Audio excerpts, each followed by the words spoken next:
People always thought I was confident, social, driven, charismatic, high functioning. Like, I had it all together. And honestly, I understand why it looked that way. I have always known how to read rooms. I learned how to perform competence really well. I knew how to make people feel comfortable. But internally, I was overwhelmed almost all of the time, emotionally overloaded, exhausted, constantly trying to stay above water. And the wildest part is that I genuinely thought people could tell.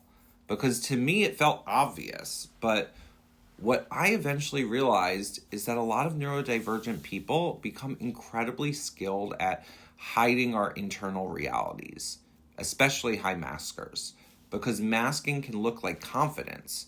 Masking can look like charisma. You study people, you learn timing, you learn humor, eye contact, tone, energy. You learn how to become the version of yourself that makes other people comfortable. And eventually, people reward you for it.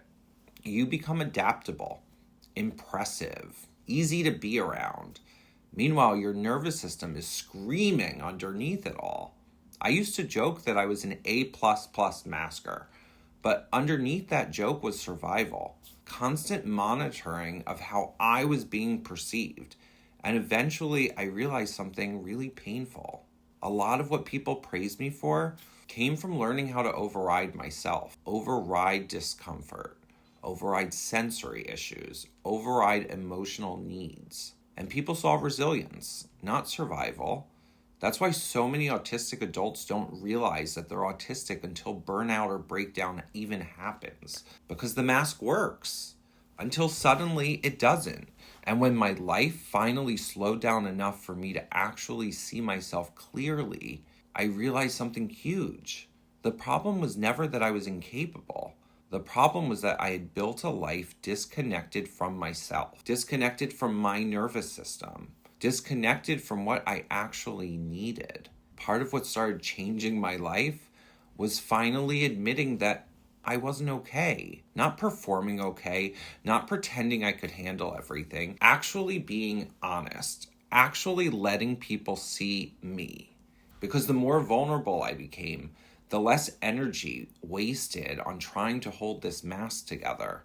And the more I started working with my brain instead of against it, the more regulated I became.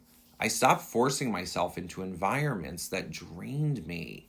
I stopped treating sensitivity like weakness. I stopped seeing my own intensity as something that I had to hide. And ironically, that's probably the closest I've ever come to feeling successful.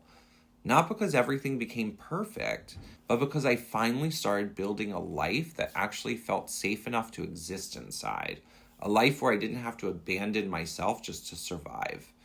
And I think a lot more people are carrying this silently than anyone ever realizes.